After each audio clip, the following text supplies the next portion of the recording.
The room fell silent as I placed the leather-bound document on the table.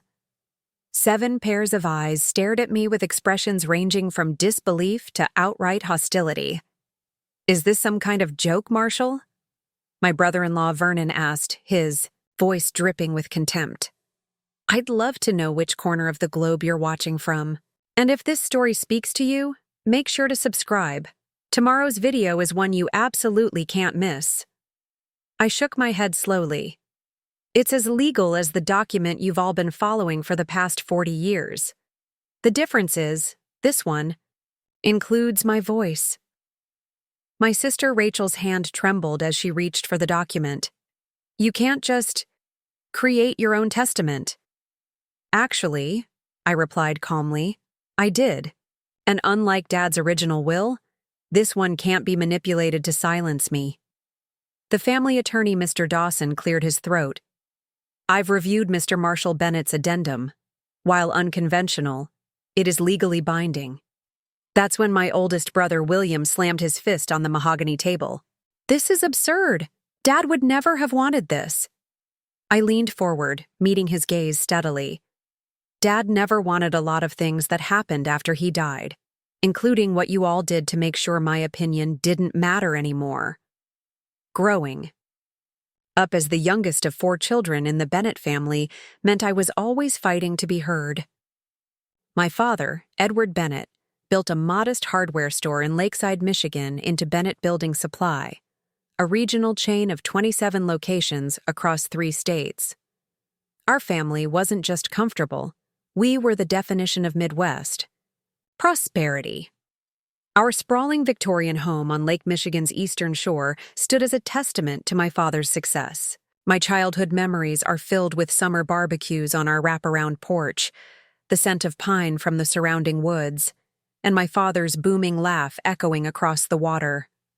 Dad was a self-made man with an 8th-grade education and hands, calloused from years of physical labor before management. "Opinions are like hammers," Dad used to tell us. "Everyone's got one, but not everyone knows how to use it properly." He valued perspective, especially dissenting ones. At dinner, he'd deliberately ask each of us what we thought about current events or family decisions, starting with me, the youngest, so I wouldn't just echo my older siblings. It was his way of teaching us that every voice mattered. My oldest brother William was groomed to take over the business from an early age. 10 years my senior, he had Dad's imposing build and authoritative presence. My sister Rachel, 8 years, older than me, had our mother's analytical mind and became the company's financial officer. My brother Vernon, 6 years older, handled the legal aspects of the business after getting his law degree. And then there was me, Marshall Bennett, the afterthought child who came along when my parents were in their 40s, while my siblings were following carefully plotted career paths into the family business. I was interested in sustainable architecture and environmental design. "The future of building isn't just about putting up structures," I told my father during my college years. "It's about how those structures interact with the environment." To my surprise, Dad listened. He didn't just humor me. He engaged with my ideas, challenged my thinking, and eventually became enthusiastic about incorporating sustainability into Bennett Building Supply's future. "You've got the vision the company needs for the next 50 years, he told me on my 25th birthday. "Your siblings know how to run what we've built, but you understand what we need to become." Those words would come back to haunt us all just 3 years later when Dad suffered a massive heart attack while inspecting a new store location. The doctors said it was quick. He likely felt little pain. But for our family, the pain was just beginning. The funeral was a community event. Dad had employed hundreds of people over the decades, sponsored Little League teams, and contributed to every local cause. The church overflowed with mourners, and the procession to the cemetery stretched for over a mile. "Your father was a giant in this community," Mayor Schultz told us at the reception afterward. "He always listened to everyone, no matter who they were." I noticed William flinch slightly at those words. My oldest brother had always been more decisive than deliberative, more focused on results than process. In that moment, I didn't realize how significant that difference would become. 2 weeks after we laid Dad to rest, the family gathered at Pearson & Dawson, the law firm that had handled our family's affairs for generations. Harold Dawson, a silver-haired attorney who'd been my father's friend for over 40 years, looked uncomfortable as he prepared to read the will. Edward was very specific about his wishes, he began, adjusting his reading glasses. The will was updated just last year. The basic structure was straightforward. The house went to my mother, Sarah. The business ownership was divided, 30% to William as CEO, 20% to Rachel as CFO, 20% to Vernon as CLO, 20% to me, and 10% to my mother. The board would consist of the 5 of us, with major decisions requiring a 70% majority. Dad wanted balance, Vernon mused. No one person could override everyone else. William nodded stiffly, but I could see tension in his jaw. As the presumptive leader of the company, he'd expected more control. Then came the clause that would change everything. In recognition of Marshall's vision for sustainable building practices, Mr. Dawson read, I direct the company to establish a sustainability division with a dedicated annual budget of 15% of net profits, to be headed by Marshall Bennett if he chooses to accept this position. The room went silent. I felt a strange mixture of grief and validation. Dad had been listening all those years, not just humoring me. He believed in my vision enough to ensure it would be implemented even after he was gone. William's face flushed. To our 15%? That's excessive for an unproven initiative. It's what Dad wanted, I said quietly. Dad didn't understand the financial implications. Rachel interjected, already calculating the impact on the bottom line. Our mother raised her hand for silence. Your father built this company from nothing. He knew exactly what he was doing. With every decision, we will honor his wishes. The meeting ended with forced smiles and hollow condolences. As we walked to the parking lot, William pulled me aside. I know you meant well with all your green ideas, he said, his hand heavy on my shoulder. But this is business, not a college project. We need to be practical. Sustainability is practical, I countered. Dad saw that. William's smile didn't reach his eyes. Dad indulged you because you were the baby of the family. The real world operates differently. Over the next few months, I developed comprehensive plans for the sustainability division. I researched eco-friendly building materials, energy-efficient designs and certification programs that could position Bennett Building Supply as an industry leader in green construction. The first board meeting after Dad's death was scheduled for early September. I prepared a detailed presentation on my vision for the division, complete with market research, cost projections, and implementation timelines. The night before, I couldn't sleep. A mixture of excitement and anxiety kept my mind racing. This would be my chance to honor Dad's faith in me. I arrived at the company headquarters early, setting up my presentation in the boardroom. Family pictures lined the wood-paneled walls, decades of Bennett history, including one of my father cutting the ribbon at the opening of our first store. His expression in that photo, pride mingled with determination, gave me confidence. William entered first, followed by Rachel and Vernon. My mother arrived last, looking tired but composed in her grief. I noticed immediately that William carried a thick folder that wasn't part of our usual meeting materials. Before we begin, William said once everyone was seated, there's an urgent matter we need to address. He distributed documents from his folder. Our legal team has discovered a problem with Dad's will. Vernon, despite being our legal counsel, looked surprised. What problem?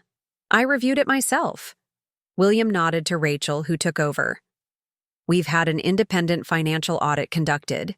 The 15% allocation to a new division would create significant cash flow problems, especially with the expansion. Plans already in motion. I flipped through the documents. Complex financial projections that seemed designed to be indecipherable to anyone without Rachel's expertise. These numbers don't match our previous projections, I said, confused. The company is more profitable than this shows. Rachel avoided my eyes. These are more conservative estimates based on current market conditions. Vernon cleared his throat. Additionally, there's a legal concern. The will's language about the sustainability division may not be legally binding as written. It could be interpreted as a suggestion rather than a directive. My mother looked bewildered. Harold Dawson said everything was in order. With all due respect to Mr. Dawson, Vernon replied, he's nearing retirement and may have overlooked some nuances. I've consulted with specialists in corporate law. I felt a cold realization washing over me. This wasn't a discussion. It was an ambush. A lot of love and effort went into bringing this story to life. If you're enjoying it, we'd be so grateful if you'd subscribe to our channel. Now, back to where we left off. William laid out their proposal. Reduce the sustainability division's budget to 3% of profits, make it a subdivision of the operations department that William controlled, and restructure the voting power on the board to give William and Rachel combined authority to make decisions without requiring my vote. This amendment preserves the spirit of Dad's wishes while ensuring the company's financial stability, William concluded. This isn't what Dad wanted, I said, my voice sounding distant to my own ears. You're gutting his vision. We're protecting his legacy, Rachel countered. The company he built. By ignoring his explicit instructions, William's expression hardened. Marshall, you need to understand something. This company employs over 800 people. Their livelihoods depend on sound business decisions, not experimental green initiatives. Sustainability isn't experimental, I argued. It's the future of construction. Dad saw that. Dad was sentimental in his final years, Vernon said gently. He wanted to give you a role which we respect, but this adjustment is necessary. I turned to my mother, hoping for support. She looked torn, her eyes moving between her children. Maybe a compromise? She suggested weakly. William shook his head. The numbers don't allow for much middle ground, Mom. We either make these changes or risk the company's financial stability. They called for a vote. William, Rachel, and Vernon voted for the amendment. My mother abstained, her silence a devastating blow. My dissenting vote meant nothing against their combined 70%. After the meeting, I confronted them in William's office. You manipulated the situation, I said, struggling to keep my voice steady. You presented false financials and manufactured legal concerns to get your way. We presented realistic projections, Rachel insisted. Your plans were idealistic and uninformed by business realities. Dad wanted this division. He specifically wrote it into his will. Vernon sighed. Marshall, I know you're disappointed, but this is how business works sometimes. Tough decisions have to be made. This isn't about tough decisions, I shot back. This is about you three deciding my opinion doesn't matter. William stood from behind his desk. Your opinion matters, Marshall. It just doesn't outweigh the collective judgment of those with more experience and expertise. I looked at each of them, the siblings I'd looked up to my entire life. Dad would be ashamed of what you've done. Dad would understand that protecting the company comes first, William replied coldly. Maybe when you've been in business longer than 5 minutes, you will too. I walked out, bypassing my newly assigned cubicle in the operations department. The sustainability initiatives I'd spent months developing would now be reduced to token gestures, eco-friendly marketing without substantive change. That night, I sat on the bench at the end of our family dock, watching moonlight ripple across Lake Michigan. This spot had been where Dad and I had our best conversations. He'd bring 2 beers, hand me one, and we'd talk about everything from business to philosophy as the sun set. Always find the leverage, son, he'd told me once. When the situation seems impossible, there's always a fulcrum point that can move mountains. I needed to find my leverage. The answer came from an unexpected source. 2 days later, I received a call from Harold Dawson, my father's attorney. "Marshall, I've heard about the board's decision," he said, his voice grave. "Your father anticipated something like this might happen." "What do you mean?" "Edward knew your siblings might resist change. He asked me to hold something in reserve, a private conversation between you two if his primary wishes were ignored." The next day, I met Mr. Dawson at his office.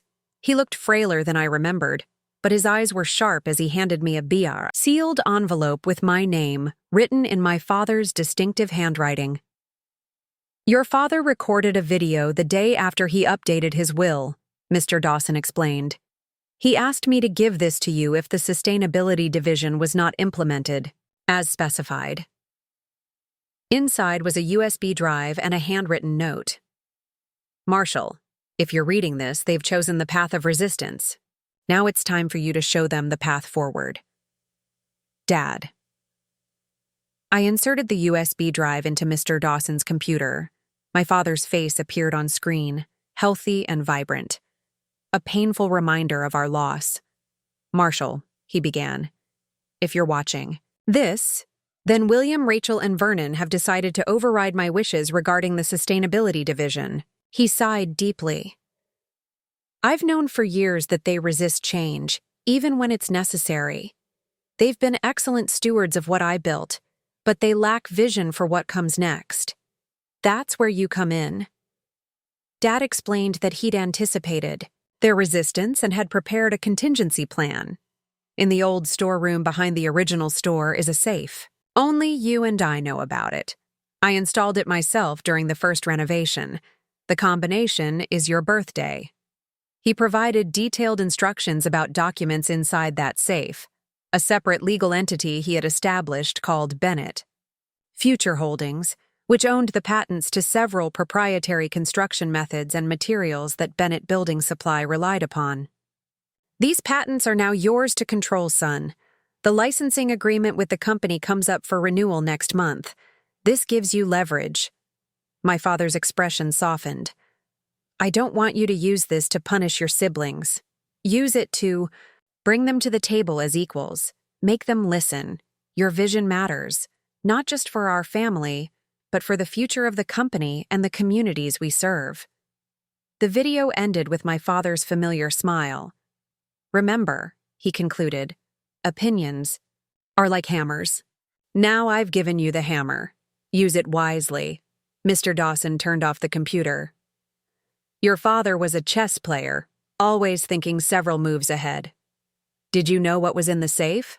I asked. He shook his head. "Edward kept that private. But he told me the leverage would be significant."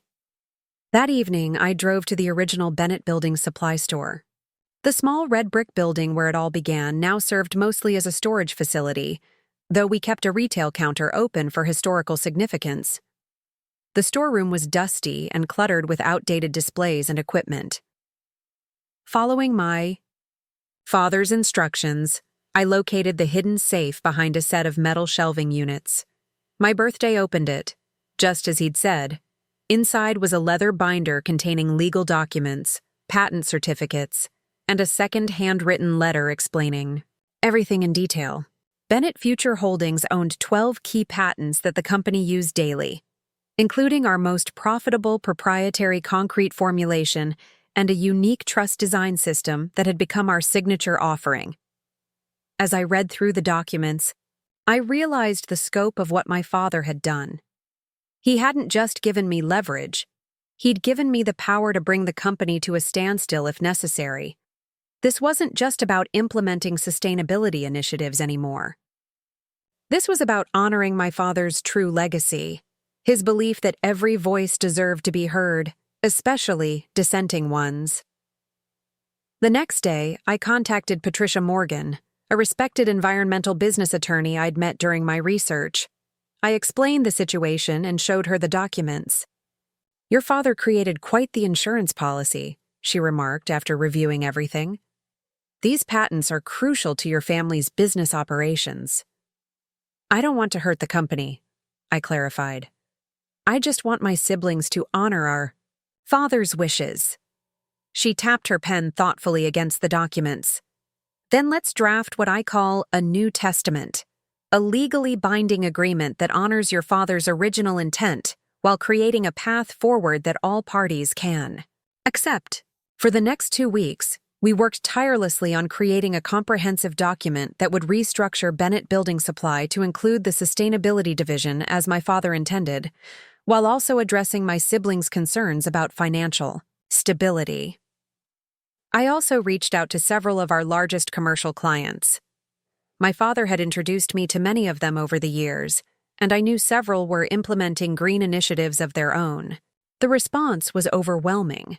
They were enthusiastic about the possibility of Bennett Building Supply becoming a leader in sustainable construction. With customer statements of interest, financial projections from independent analysts, and the leverage of the patent rights, I was ready to call another board meeting. Which brings us back to where this story began. The stunned silence in the boardroom as my family realized I wasn't as powerless as they had assumed. "This new agreement," I explained calmly, "honors Dad's original wishes while addressing your financial concerns. The sustainability division will be established as he intended, but with phased implementation over 3 years to minimize cash flow disruption." "And if we refuse?"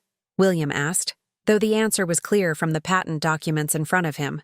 "Then Bennett Future Holdings will need to reconsider its licensing arrangements with Bennett Building Supply," I replied evenly. "I don't want that. Dad didn't want that. He just wanted all our voices to matter." Vernon studied the legal document. Patricia had helped me prepare. "This is comprehensive and legally binding," Mr. Dawson confirmed. "I've reviewed it myself." My mother reached across the table and squeezed my hand. "Your father would be proud of you for standing up for what you believe in." Rachel was reviewing the financial projections from our potential green building clients. "These numbers are better than I expected," she admitted reluctantly. William was the last holdout, his expression unreadable as he processed this reversal of fortune. "Dad always said you were the most like him," he finally said, a grudging respect in his voice. "I thought he meant your idealism. Now I see he meant your stubbornness and strategic thinking." "He meant all of it," I replied, "and he wanted all of us to work together, each contributing our strengths." William extended his hand across the table. "Well played, little brother. I think we need to have a real conversation about this sustainability division of yours." As we began to discuss the details, I felt my father's presence in the room. He had taught us all different lessons throughout our lives. Mine had been about finding my voice and using it effectively, not just for myself, but for the future he had envisioned. They said my opinion didn't matter anymore.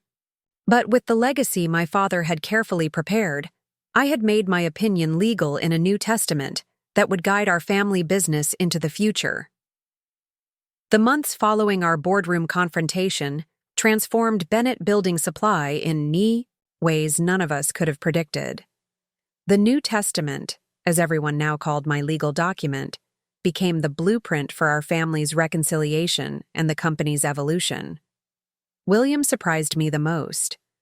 Once he accepted the inevitability of change, he threw himself into understanding sustainable construction with the same intensity he brought to everything else. "If we're doing this, we're going to be the best at it," he declared during one of our planning sessions. "Half measures aren't the Bennett way." We converted our smallest location into a sustainable building showcase, a living laboratory where customers could see, touch, and experience eco-friendly materials and designs. Commercial clients began bringing their architects to tour the PAR facility, which led to our first major green building contract, a community college expansion that would become LEED Platinum certified. Rachel's initial skepticism faded when she saw the numbers. The sustainability division didn't just meet projected revenues, it exceeded them by 22% in the first year. Green building wasn't just idealism, it was becoming our competitive advantage in a crowded market. "The margins on these sustainable materials are better than I expected," she admitted one evening as we reviewed quarterly reports. And these long-term service contracts for energy monitoring systems create reliable revenue streams. Even Vernon found his role in our new direction, becoming an expert in green building certifications and helping clients navigate the complex regulatory landscape of sustainable construction. He developed relationships with local governments eager to promote green initiatives, securing tax incentives that made our offerings even more attractive. My mother watched our transformation with quiet pride. "Your father knew this would happen," she told me during Sunday dinner at the family home. "Not the details, but the outcome, that you would all find your way to working together again." The harmony wasn't immediate or perfect. Old habits and resentments occasionally surfaced, particularly when decisions became difficult. During one heated executive meeting about expanding the sustainability division to our Cleveland locations, William's patience with the pace of change wore thin. "We can't convert every store overnight, Marshall," he snapped. "Some markets aren't ready." "Cleveland is ready," I countered, pointing to market research. "Their city council just passed green building incentives. We need to be first movers."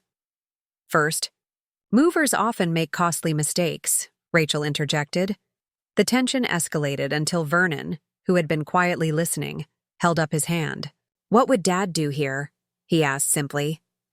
The question stopped us cold. We all knew the answer. Dad would have listened to every perspective before deciding. "Let's each make our case," I suggested. "With data, not just opinions. Then vote." That became our new decision-making process. Passionate debate followed by evidence-based voting. We didn't always agree, but we always listened. My father's legacy of respecting dissenting voices had finally taken root. As word spread about our sustainable building initiatives, unexpected opportunities emerged. Alexis Rivera, the dynamic host of Future Built, a popular architecture podcast, contacted us about featuring our company transformation. "Your family's story is compelling," she explained during our pre-interview. "Traditional construction companies embrace sustainability because the youngest son wouldn't take no for an answer. That's narrative gold." The podcast appearance led to speaking engagements at industry conferences, where I shared our journey toward sustainable building practices. William often joined me, adding the perspective of a traditional builder who had discovered the business value of going green. My younger brother had to create a new legal testament to make us listen. He would tell audiences with self-deprecating humor, "Don't be as stubborn as we were. The future of construction is sustainable, whether you embrace it now or get dragged there later." Our mother treasured a photo from one such conference. William with his arm around my shoulders as we stood before, a banner reading Bennett Building Supply, Constructing a Sustainable Future. She had it framed and placed it prominently beside Dad's portrait in the family home. 18 months after implementing the New Testament, we gathered at the lakeside home for a milestone celebration. Bennett Building Supply had just been named Green Builder of the Year by the National Association of Home Builders, an honor that would have seemed impossible 2 years earlier. As we toasted our success on the dock where Dad and I had shared so many conversations, Vernon raised an unexpected question. "Do you think Dad planned all of this?" he asked, "creating a situation where we had to learn to truly listen to each other?" "He certainly gave Marshall the tools to force the issue," Rachel observed, swirling her wine thoughtfully. William shook his head. "I think he hoped we'd honor his wishes without the drama. The backup plan was just that, insurance if we failed his first test." My mother smiled mysteriously. "Edward always played chess while everyone else played checkers. He knew his children well, our strengths and our weaknesses." I gazed out at the moonlight reflecting on Lake Michigan, just as I had the night I decided to open that safe. Whatever Dad intended, I'm grateful for where we ended up. That sentiment was tested just 3 months later when a national construction conglomerate, Westfield Development, approached us with a buyout offer that was, in William's words, too substantial to ignore. The family gathered once again in the boardroom where our journey had begun. The offer document sat at the center of the table like a ticking bomb. Financially, it's extraordinary, Rachel acknowledged. 15 times EBITDA plus retention bonuses for all of us. But we lose control of the company Dad built, Vernon countered. Westfield has a reputation for acquiring family businesses and gutting their unique cultures. William, who I expected to champion the deal, surprised me by hesitating. They've been non-committal about maintaining our sustainability initiatives. They see them as premium offerings rather than core values. All eyes turned to me, expecting passionate opposition. Truth be told, the offer was tempting. Enough money to launch any venture I might dream up in the future. Yet something felt wrong about selling now, just as we were hitting our stride. Let's visit Westfield's headquarters, I suggested. See? Their operation firsthand before deciding. 2 weeks later, we toured Westfield's gleaming corporate campus in Columbus, Ohio. Everything was impressive. The scale, the technology, the precision of their operation. Yet something was missing. During a break between presentations, I wandered down a hallway lined with plaques of the family businesses Westfield had acquired over the years. Each commemorated a successful integration. Jason Reynolds, the Westfield executive leading our tour, noticed my interest. Quite a legacy wall, isn't it? He remarked proudly. 27 family businesses now operating under the Westfield banner. What happened to the families? I asked. He blinked, seemingly confused by the question. Most took very comfortable retirement packages. Some stayed on during transition periods. And their visions for their companies? Their unique approaches? Reynolds smiled politely. We retain what works within our operational framework. Efficiency is key to our success. Something in his corporate speak reminded me of how my siblings had once dismissed my opinions. Different words, same message. Your vision doesn't matter here. On the flight home, none of us spoke much. The magnitude of the decision weighed heavily. The money would secure our family financially for generations, but at what cost to the legacy our father had built and that we had only recently learned to steward together? The vote was scheduled for the following Monday. Throughout the weekend, I wrestled with what Dad would want us to do. The answer came from an unexpected source. Sunday afternoon, a longtime customer named Frank Delaney stopped by the house. Frank had been Dad's friend since high school and had built 3 hardware stores using Bennett supplies exclusively. Heard about the Westfield offer, he said without preamble as we sat on the porch. Everyone in the industry is talking. We haven't decided yet, I told him. Frank nodded slowly. Your dad turned down a similar offer about 15 years back. Did you know that? I hadn't. Much smaller numbers, of course, but substantial for the time. I asked him why. Know what he said? I shook my head. He said, Frank, I didn't build this so someone else could tear it down and sell the parts. I built it so my children could build it higher. Frank smiled at the memory. That was Edward. Monday morning we gathered for the vote. No presentations, no debate. We all knew the facts and figures. William spoke first. I vote no. Rachel and Vernon exchanged glances. No, they echoed in unison. No, my mother added firmly. I smiled. No, and I've never been so happy to have my vote be redundant. We drafted a respectful letter declining Westfield's offer, explaining that Bennett Building Supply would remain family-owned. William added a handwritten postscript. Our father built this company to last generations, not to be flipped for profit. That evening, back on the dock where this story began and where so many crucial conversations had happened, I found myself mentally composing a letter to my father. Dad, we finally learned to hear each other. It took your absence and the leverage you left behind to teach us that lesson, but we got there. Your company is stronger than ever, not just because of the new direction, but because we now understand that our different perspectives make us better together. You always said opinions are like hammers. Now we all know how to use them properly. My reverie was interrupted by William, who sat down beside me with 2 beers, handing me one in a gesture so reminiscent of Dad that it made my throat tighten. "You know what I realized through all this?" he said, gazing out at the water. "Dad never wanted yes men. He wanted builders, people who could take what he started and construct something greater." I nodded. That's why he valued every voice at the table. Even the annoying little brother who wouldn't shut up about sustainability, William added with a grin. "Especially him," I agreed, clinking my bottle against his. The sun dipped below the horizon, painting the lake in golden light. In that moment, I felt my father's presence as strongly as if he were sitting beside us, nodding in approval at what his children had finally learned, that every opinion matters when building something meant to last.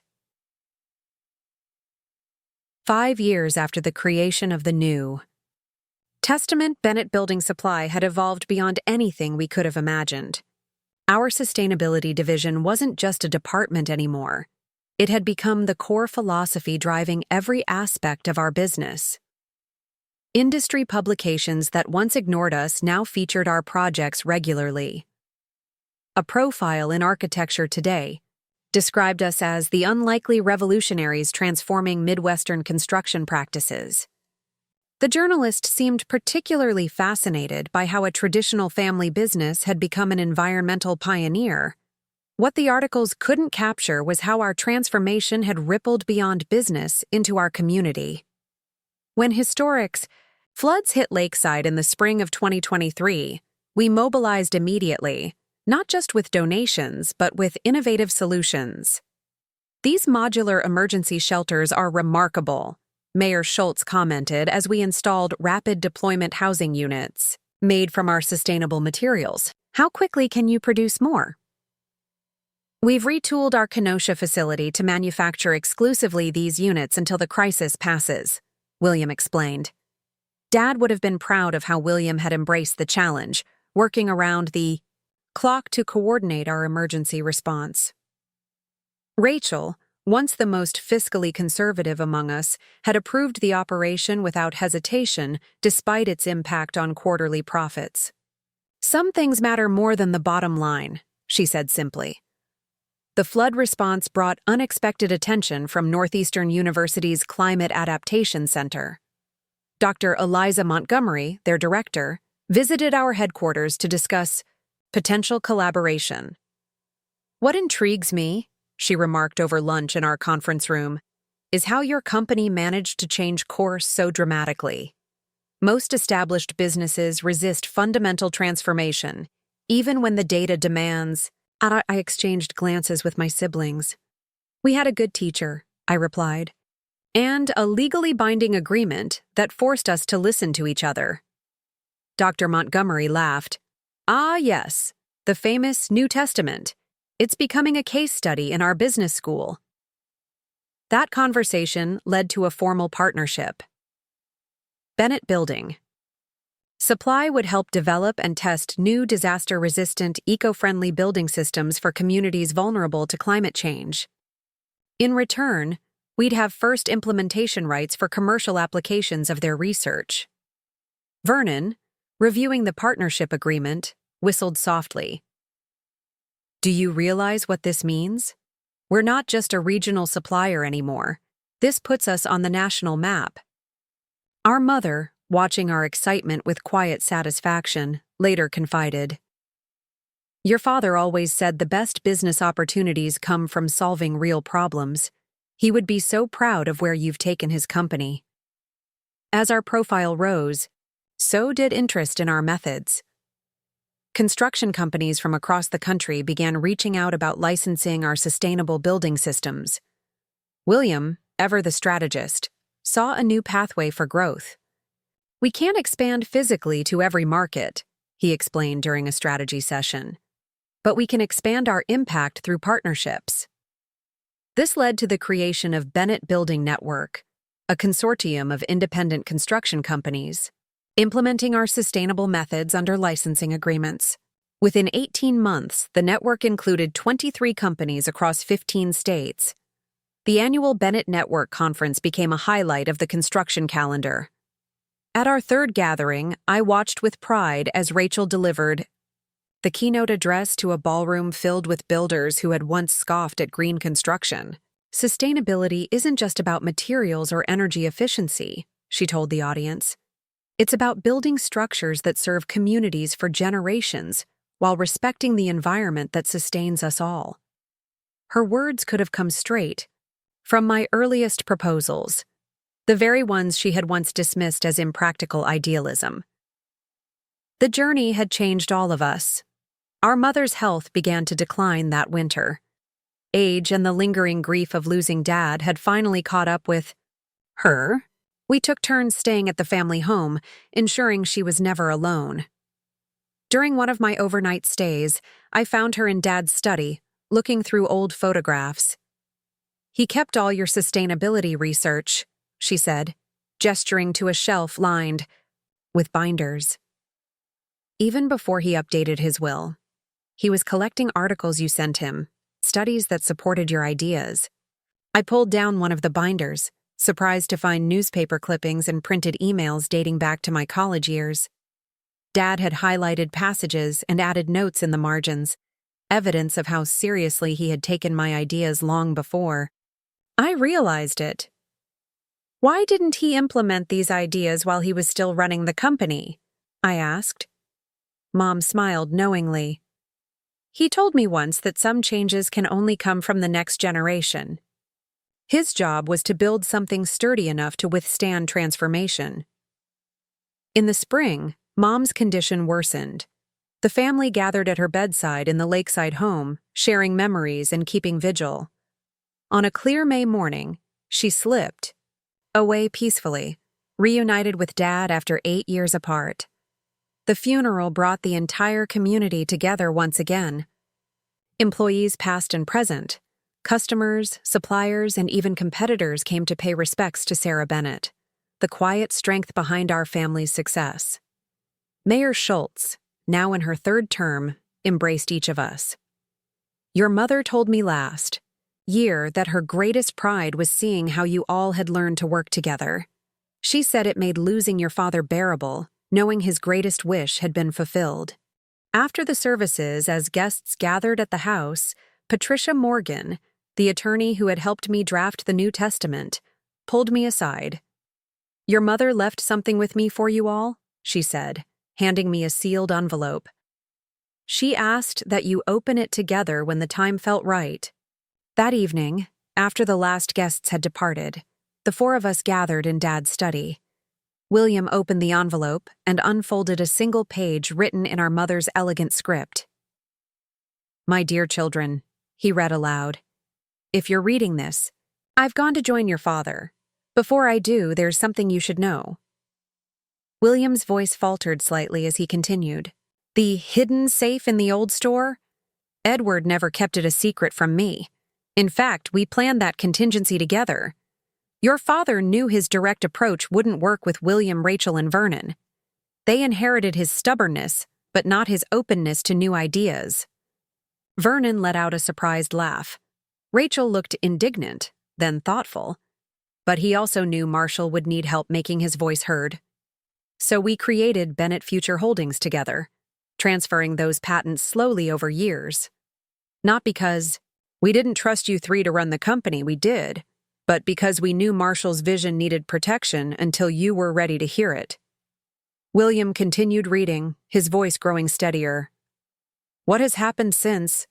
The growth, the transformation, the healing has exceeded our highest hopes. You found your way to truly becoming partners, each with a voice that matters. The company you've built together is far greater than anything Edward or I could have imagined." The letter concluded with a simple request. "The lakeside home belongs to all of you now. Use it as we did, as a place where family comes together, where hard conversations happen honestly, and where the future is shaped with respect for different voices." "All my love forever, Mom." Silence fell as William folded the letter. Vernon was the first to speak. "They played us," he said with grudging admiration. "Both of them, all along." Rachel shook her head, smiling despite the tears in her eyes.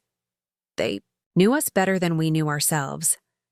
"They knew what the company needed," William added softly. "And they made sure it happened, even if they weren't here to see it." I thought about the intricate plan my parents had created, not just to ensure my voice would be heard, but to teach all of us the value of listening to perspectives different from our own. It wasn't just about sustainable building practices. It was about sustainable family business practices. The following morning dawned clear and bright. By unspoken agreement, we gathered on the dock with coffee, watching the sunrise over Lake Michigan. "I've been thinking about the Westfield development near Chicago," William said after a while.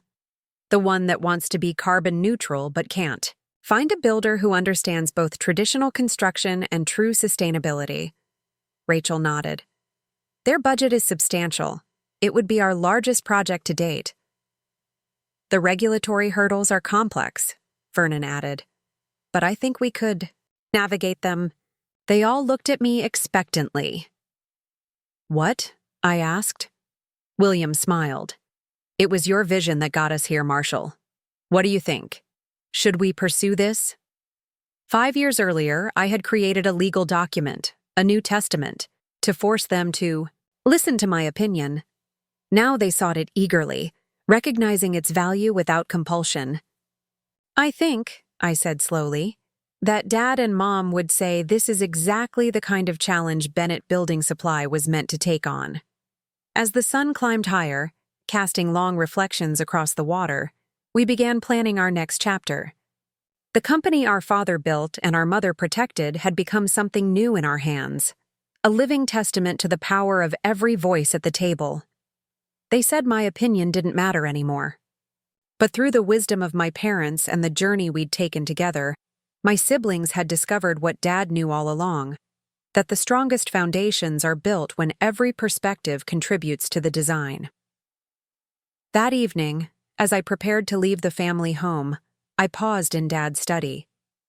The shelf of binders containing my early sustainability research stood as a reminder of how long he had been listening, even when I thought my voice wasn't being heard.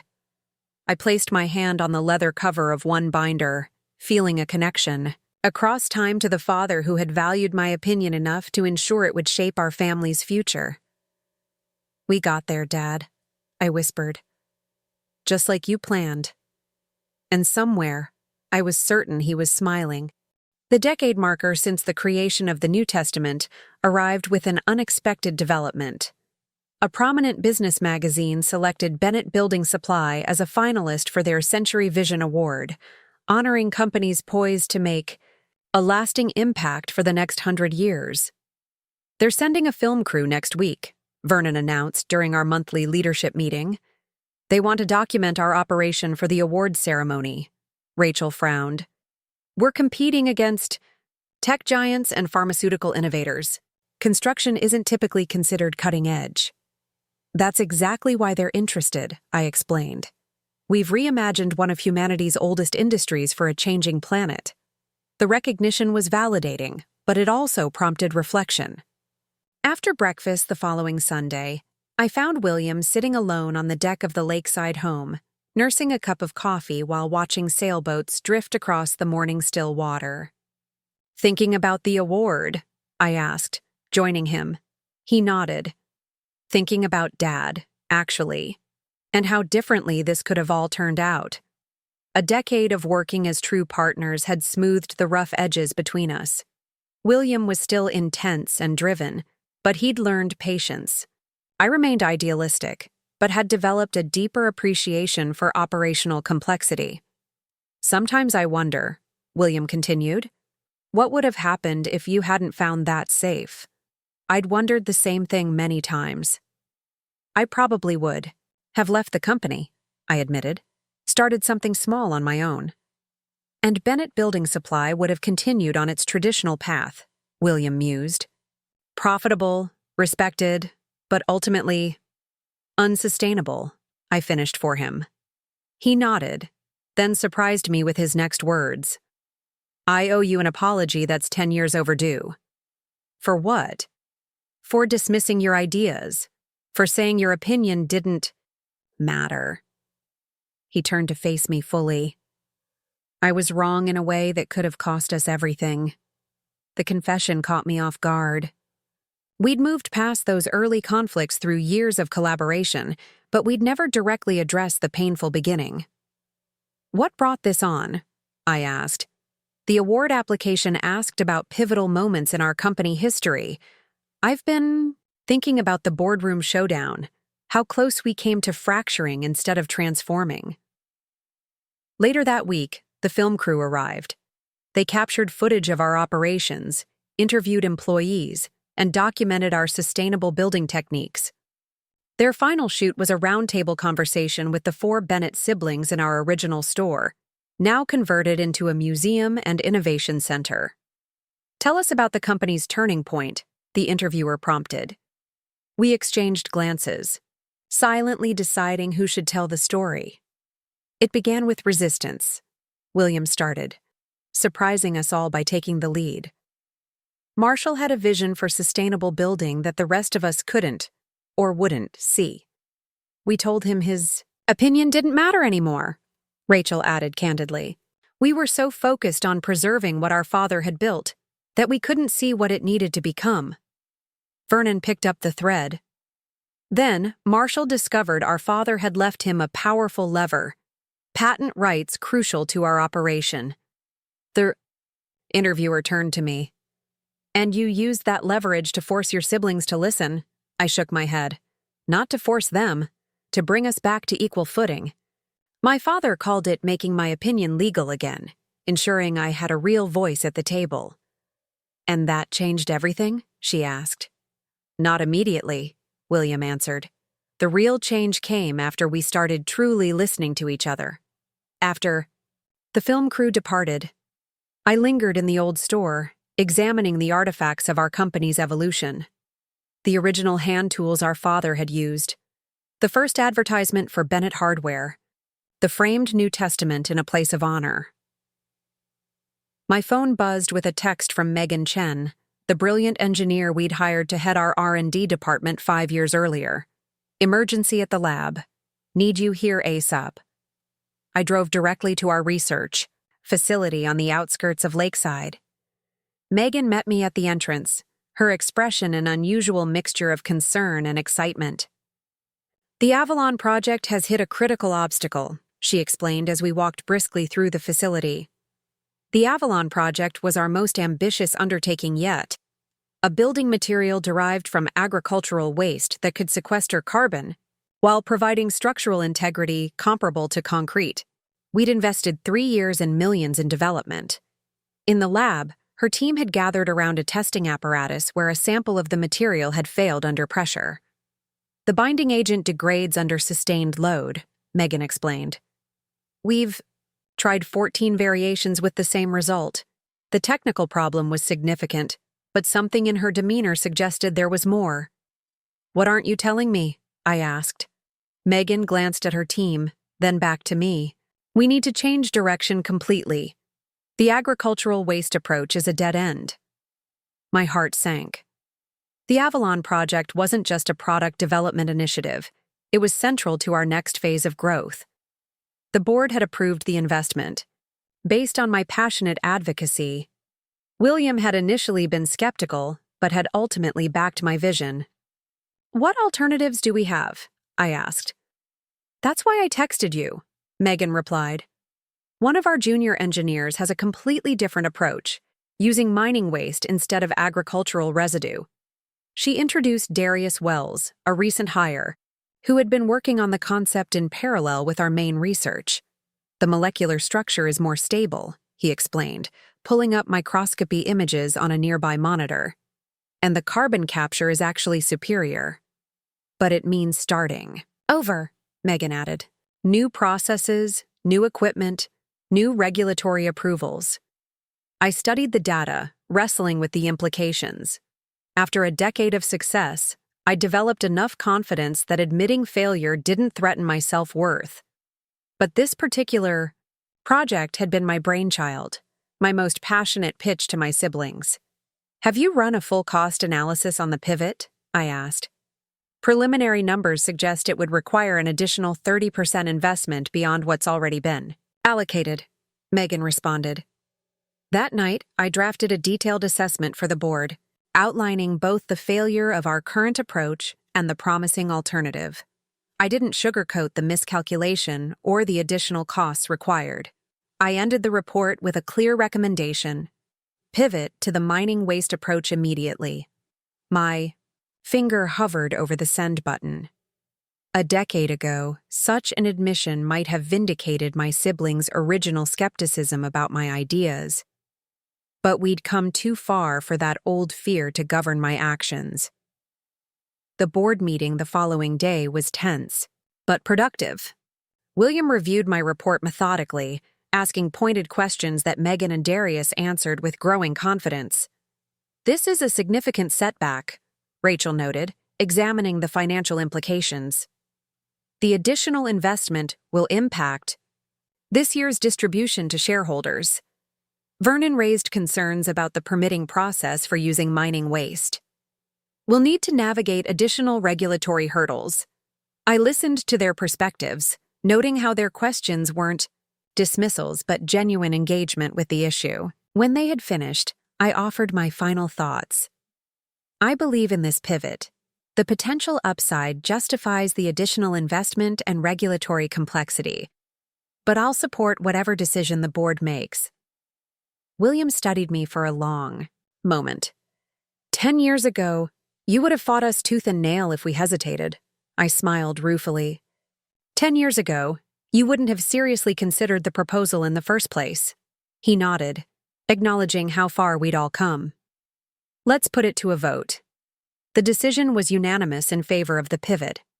After the meeting, William caught up with me in the hallway. "You know, if this works, it could be the most significant innovation in building materials in decades."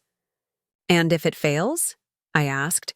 "Then we'll have learned something valuable and move on to the next idea." He clapped me on the shoulder. "That's the benefit of truly listening to each other. We can take bigger risks because we trust the process." 3 months later, the Century Vision Award ceremony was held in New York. The 4 Bennett siblings attended together, none of us expecting to win against the technology and medical research finalists.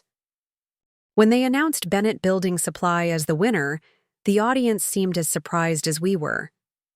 We made our way to the stage in a daze. What set Bennett Building Supply apart, the presenter explained, was not just their innovative approach to sustainable construction, but the story of transformation behind it. This is a company that fundamentally reinvented itself because one voice refused to be silenced. As I accepted the Crystal Trophy on behalf of our family, I thought of the long journey from that confrontational boardroom a decade earlier. The New Testament had started as a legal maneuver to force my siblings to hear me, but it had evolved into something far more profound, a blueprint for collaborative leadership that honored every voice.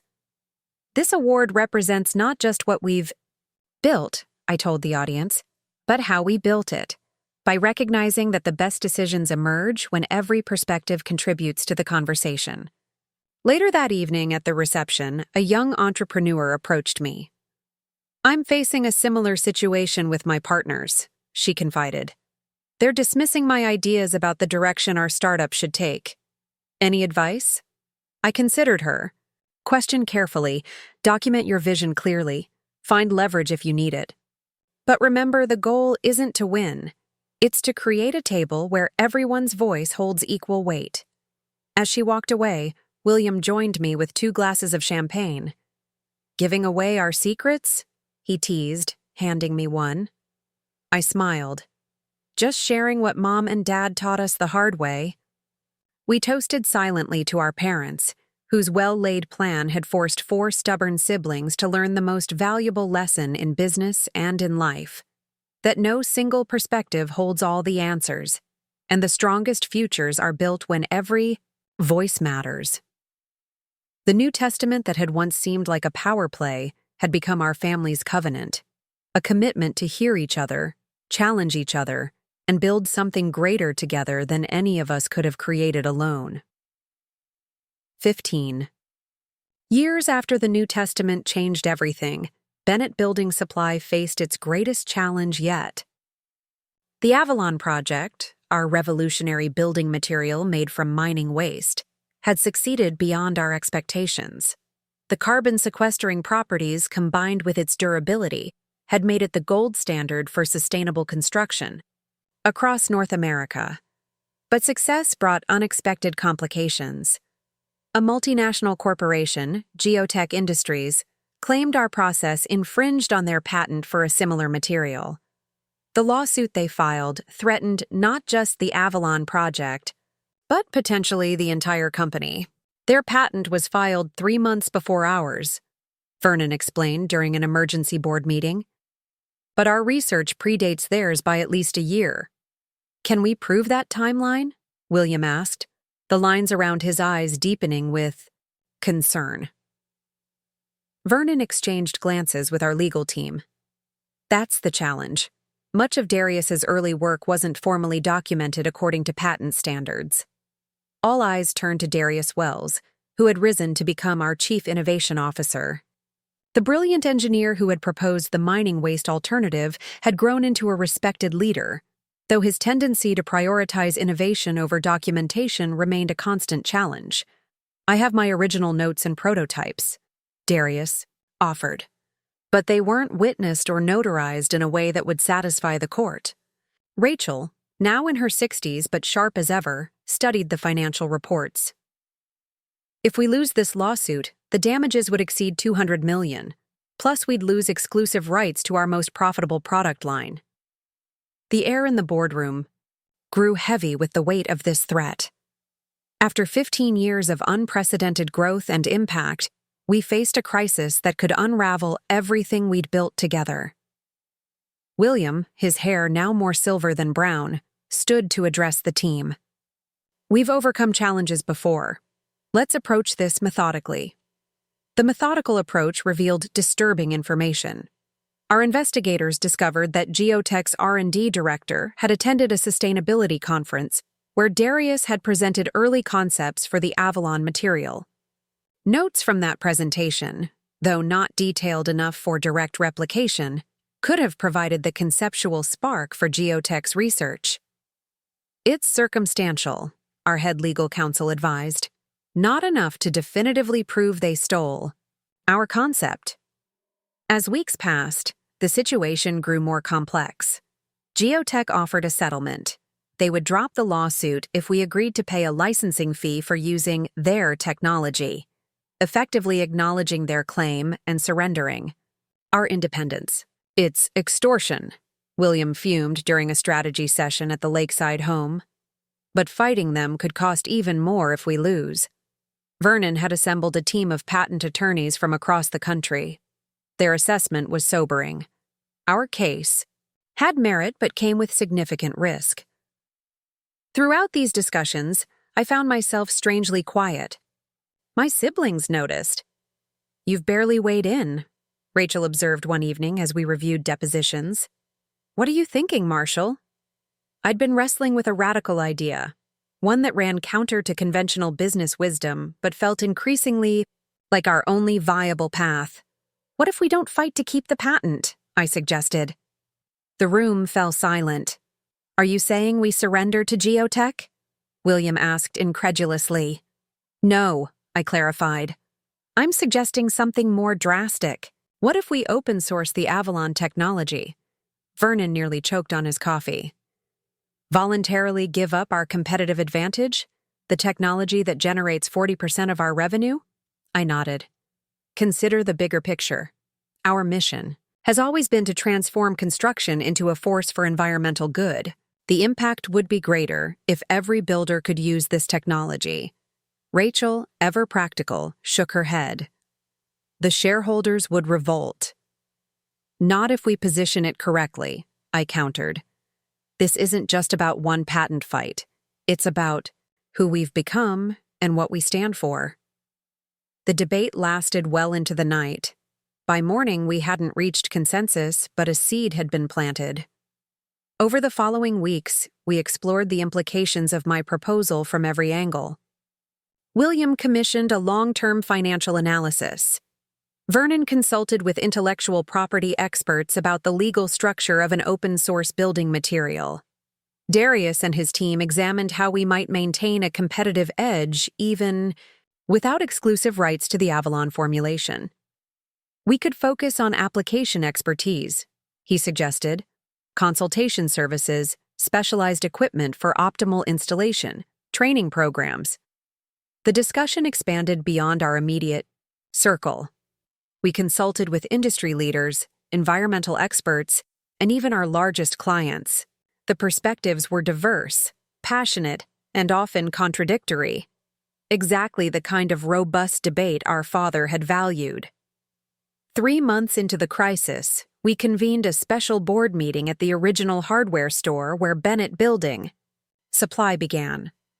The historic space had been preserved as a reminder of our roots, though it now sat amid a campus of modern, sustainable buildings that showcased our evolution.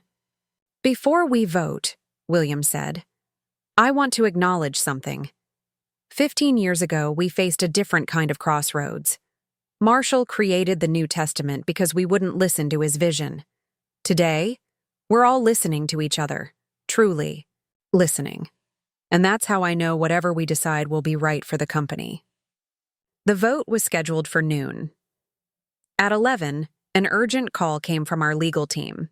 They had discovered communications suggesting Geotech had indeed stolen our concept, potentially enough evidence to win the case. "This changes everything," Vernon declared, waving the documents. "We can fight and win."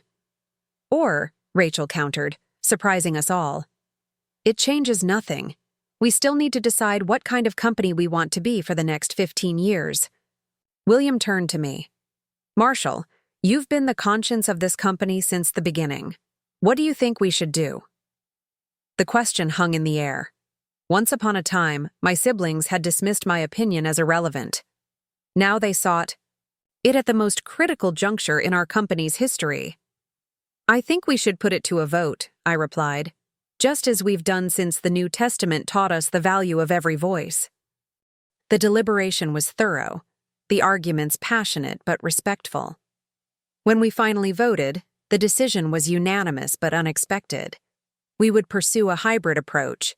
We would challenge Geotech's patent with our new evidence, but simultaneously announce our intention to create an Avalon Commons, a foundation that would hold the rights to the technology and license it at minimal cost to any company committed to sustainable building practices.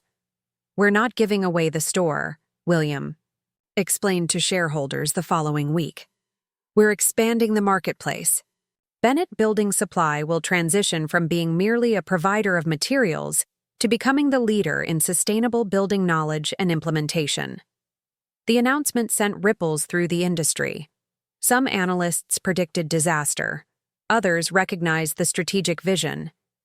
Environmental organizations hailed the decision as revolutionary. 6 months later, the court ruled in our favor, invalidating Geotech's patent claim. But by then, the Avalon Commons was already established, with 37 companies signed on as charter members. Bennett Building Supply retained leadership of the foundation, positioning us at the center of a rapidly expanding network of sustainable builders.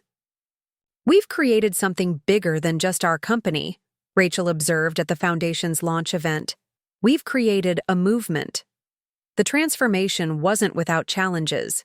Our business model required significant restructuring. Some long-standing employees struggled with the new direction. But the core of the company, the 4 Bennett siblings and the values we had come to share, remained steadfast. On the 20th anniversary of the New Testament, we gathered once again at the lakeside home. The property had expanded over the years to accommodate our growing families. My nephew Jason, William's oldest son, had recently joined the company, bringing a fresh perspective to our leadership team. Vernon's daughter Layla was completing her PhD in sustainable materials science. Rachel's twins had pursued careers outside the family business, but remained engaged as board members. "Have you ever wondered?"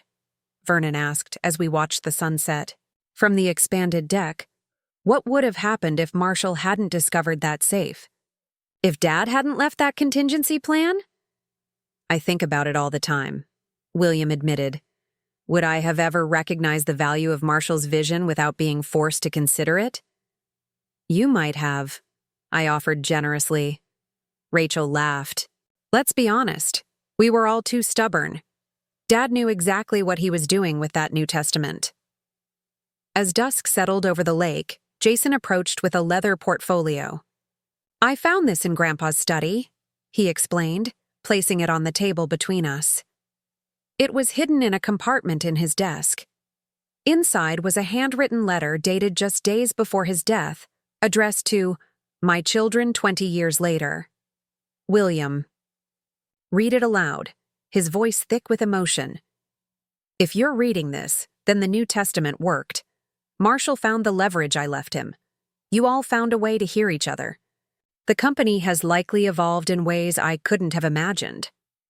Business success was never my ultimate goal for Bennett Building Supply. My dream was that it would become a vessel for something more important. A family that learned to value each voice, that understood the power of diverse perspectives united by shared values. A building is only as strong as its foundation. A family business is only as strong as the bonds between its members. I hope you've built both well." The letter concluded with a simple question. "What testament will you leave for the next generation?" We sat in silence, absorbing our father's words from across 2 decades. He had orchestrated a lesson that transformed not just our company, but our understanding of leadership and family. That evening, as my siblings and their children shared stories and laughter under the stars, I stepped away to the edge of the property, where the lake lapped gently against the shore. I thought about the journey from that contentious boardroom where they told me my opinion didn't matter anymore. The New Testament had started as a legal document ensuring my voice would be heard. It had evolved into a philosophy that valued every perspective, not just within our family but throughout our company and industry. As I gazed at the moonlight dancing across the water, I felt a profound sense of completion. The voice that once needed legal protection to be heard had helped shape a legacy that would echo long after all of us were gone. They said my opinion didn't matter anymore. But together, we had created something that mattered far more than any single opinion, a testament to the power of listening that would guide generations to come.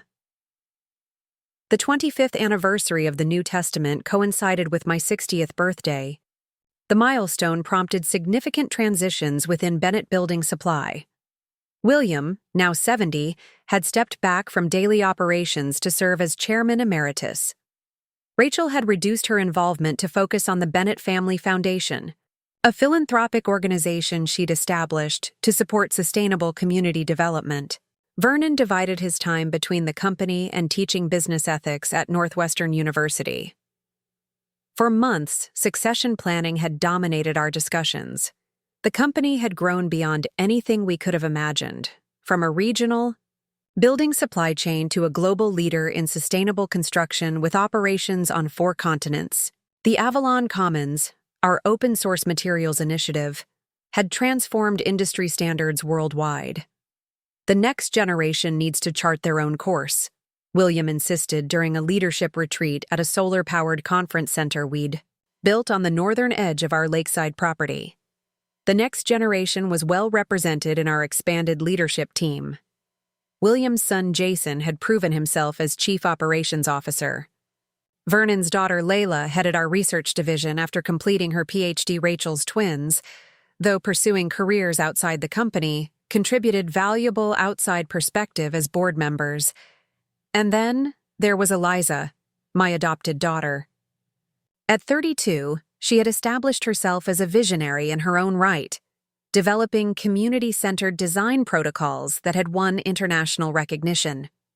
Her approach to architecture focused not just on sustainability, but on social equity, ensuring green building benefited all communities, not just wealthy ones. The question isn't just who leads next. I explained during our retreat. It's what principles will guide that leadership. The discussion that followed was robust, sometimes contentious, but always respectful. Exactly the kind of debate my father had valued and the New Testament had protected. As these discussions unfolded, an unexpected opportunity emerged. The governor of Michigan approached us about a massive state initiative to retrofit aging infrastructure with sustainable alternatives. The scope was unprecedented: schools, government buildings, bridges, water systems, all to be upgraded using carbon-neutral or carbon-negative approaches. They want Bennett Building Supply to serve as the lead contractor, Vernon explained after meeting with state officials. It would be the largest public-private partnership in state history. The possibility energized everyone, particularly the younger generation. But as we delved into the details, philosophical differences emerged. Eliza advocated for prioritizing underserved communities in the implementation schedule. Jason emphasized financial sustainability and job creation metrics. Layla focused on maximizing environmental impact through innovative materials. These differences intensified during a planning session when state budget constraints forced difficult choices about which projects would receive priority funding.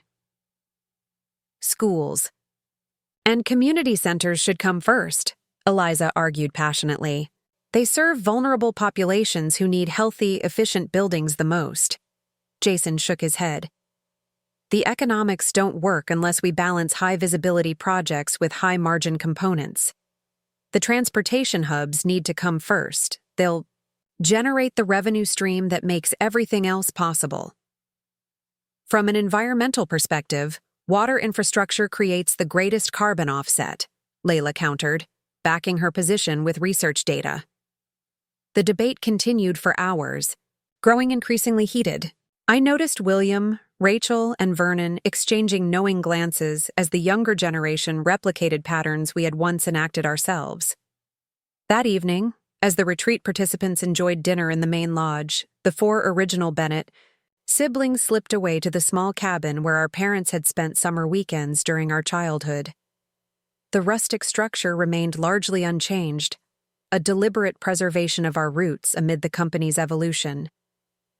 Well, that was familiar, William chuckled as Vernon uncorked a bottle of wine. Rachel smiled. Like watching our younger selves, just with better data and more sophisticated arguments. They each have valid perspectives, I noted. Just like we did 25 years ago.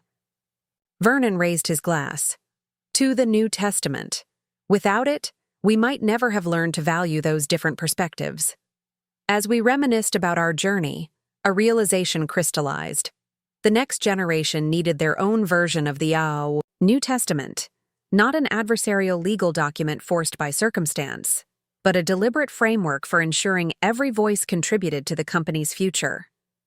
What if we created a formal structure, I suggested. A leadership council specifically. Designed to harness different viewpoints rather than forcing consensus? William considered this. You mean institutionalizing what we learned the hard way? Exactly. A system that doesn't just permit dissent, but actively cultivates it. The next morning, I asked the retreat participants, both family members and key executives, to join us at the original Bennett Building Supply store, now preserved as our corporate museum. The small brick building housed artifacts from our company's evolution, Dad's original tools, weathered signs from early storefronts, and the leather-bound New Testament in a glass display case. 25 years ago, I began, my siblings told me my opinion didn't matter anymore. With our father's foresight, I made my opinion legal through the document you see preserved here. The younger generation knew the story, of course. It had become company lore, retold at orientations and celebrations. What you may not realize, William continued, is how that document transformed not just our company's direction, but our understanding of leadership itself. Rachel stepped forward. Before the New Testament, we saw disagreement as inefficiency. After it, we recognized diverse perspectives as our greatest strength. The company you'll inherit, Vernon added, was built on that foundation, the recognition that no single viewpoint, no matter how experienced or knowledgeable, holds all the answers. I placed a hand on the display case containing the original New Testament. Today, we're not asking you to follow this document. We're inviting you to create its successor. The surprise on their faces was evident as I explained our proposal. A 6-month process in which the next generation would collaboratively design a governance structure for Bennett Building Supply's future. The current leadership would advise, but not dictate. The only requirement was that the structure must institutionalize the principles of the original New Testament, ensuring every voice contributed to strategic direction. You're giving us the authority to redesign the company's leadership structure? Jason asked, clearly stunned. With safeguards, William clarified. The board will have final approval, but yes, essentially, we're asking you to create a system that represents your collective vision while honoring our foundational principles. The process that unfolded over the subsequent months was remarkable to witness. The next generation approached the challenge with creativity and rigor, researching governance models from across industries and cultures. They conducted anonymous surveys of employees at all levels, seeking insights about when and how diverse perspectives were most effectively incorporated into decision-making. What emerged was both innovative and deeply rooted in our company's history. They called it the Perspective Council, a rotating body of representatives from different divisions, experience levels, and specialties who would evaluate major initiatives through multiple lenses: financial, environmental, social, operational, and long-term impact. The council doesn't replace executive decision-making, Eliza explained during their formal presentation 6 months later. It ensures decisions are informed by diverse viewpoints before implementation. Think of it as mandatory stress testing. For major initiatives, Jason added, no significant direction can be approved without being examined from these multiple perspectives. Layla highlighted the technology platform they'd developed to support the council's work. This system captures dissenting opinions and alternative approaches, creating an accessible knowledge base for future reference. What impressed me most was how they'd addressed the challenge of power dynamics. Council membership rotated quarterly, preventing entrenchment. Anonymous digital voting allowed perspectives to be evaluated on merit rather than source. External. Experts could be brought in to provide specialized knowledge. The structure has built-in review mechanisms, Rachel's son Daniel explained. Every year, we'll assess whether the council is effectively surfacing diverse perspectives, or if adjustments are needed. When they finished their presentation, the boardroom fell silent. William was the first to respond, his eyes bright with unshed tears. Your grandfather would be incredibly proud, he said simply. This is exactly what he hoped the company would become. The Perspective Council was formally adopted the following quarter. Its first major challenge came immediately, guiding our approach to the Michigan Infrastructure Initiative. The process wasn't smooth or easy. Different viewpoints clashed, sometimes painfully, but the framework provided a structured way to incorporate those perspectives into a comprehensive strategy. The result surpassed anything a single viewpoint could have created. The implementation plan balanced immediate social impact with financial sustainability and environmental innovation. Projects were sequenced to create cascading benefits across communities. The approach was so successful that 3 neighboring states requested consultations about adapting our model. On a crisp autumn evening, 18 months later, long after the succession planning was complete and the next generation had firmly taken the helm, the 4 original Bennett siblings gathered once more at the lakeside home. We sat on the expanded deck, watching gold and crimson leaves drift onto the water's surface as the sun set. I received the most interesting letter today, Rachel mentioned casually, pulling an envelope from her jacket pocket. From that young entrepreneur you advised at the Century Vision Award ceremony years ago, the one whose partners were dismissing her ideas. I vaguely recalled the conversation. What did she say? She's now CEO of her company. Apparently, your advice about documenting her vision and finding leverage stuck with her. She created her own version of our New Testament. William laughed softly. Our father's legacy spreading beyond our family tree. That's what ultimately matters, isn't it? Vernon mused. Not just what we built, but the principles behind it.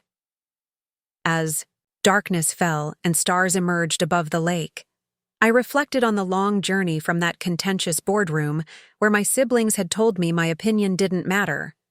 The temporary leverage my father had provided through those patent rights had evolved into something far more significant, a multi-generational commitment to honoring every voice. 2 days later, I visited Dad's grave in the small cemetery overlooking the lake. I hadn't planned the visit. My feet simply carried me there as I took my morning walk. The granite headstone was simple, etched with his name, dates, and the phrase he'd often repeated, "Opinions are like hammers. Everyone's got one, but not everyone knows how to use it properly." I sat on the nearby bench, watching sunlight filter through autumn leaves. "They've taken it further than either of us imagined, Dad," I said quietly. "The New Testament isn't just a document anymore. It's become a philosophy, a system for building something that can outlast all of us." A gentle breeze stirred the fallen leaves around the grave. "You gave me the hammer when I needed it most," I continued. "But more importantly, you taught us all how to use our opinions to build rather than break." The following spring, Bennett Building Supply celebrated its 70th anniversary with a global gathering of employees, partners, and clients. The event was held at our headquarters campus, a living showcase of sustainable building evolution spanning decades of innovation. During the ceremony, the Perspective Council unveiled a commemorative installation in the central courtyard. A circular arrangement of hammers forged from reclaimed metals, each uniquely crafted by artisans from communities where we operated. At the center stood a polished stone engraved with words from my father's final letter. "A family business is only as strong as the bonds between its members." As attendees explored the installation, I overheard Eliza explaining its significance to a group of young interns. "Each hammer represents a different perspective," she told them. "Different in form, but equal in importance. Together, they've built something none could have created alone."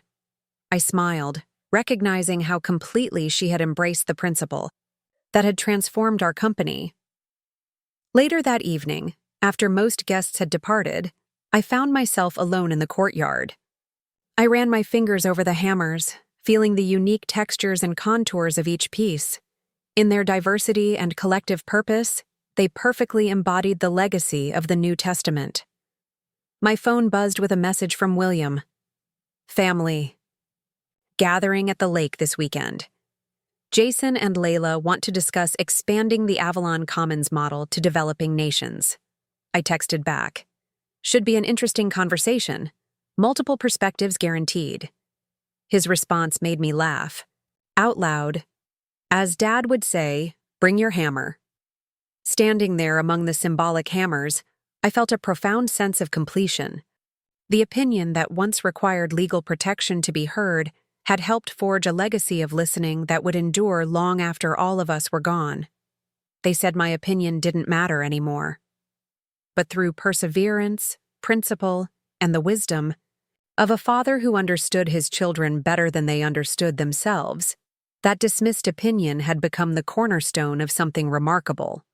A testament not just to sustainable building, but to sustainable leadership that valued every voice at the table. As I left the courtyard under a canopy of stars, I whispered a final thank you to the Father, whose foresight had made it all possible. The New Testament he had helped me create had evolved from a legal document into a living philosophy, one that would continue building long after the original architects had departed. The greatest structures, after all, are the ones designed to outlast their creators. Looking for more? We've got 2 amazing stories ready for you right on screen. If this one touched you, these are absolutely worth your time. Click to watch them now. And hey, subscribe and hit that bell to never miss our latest uploads.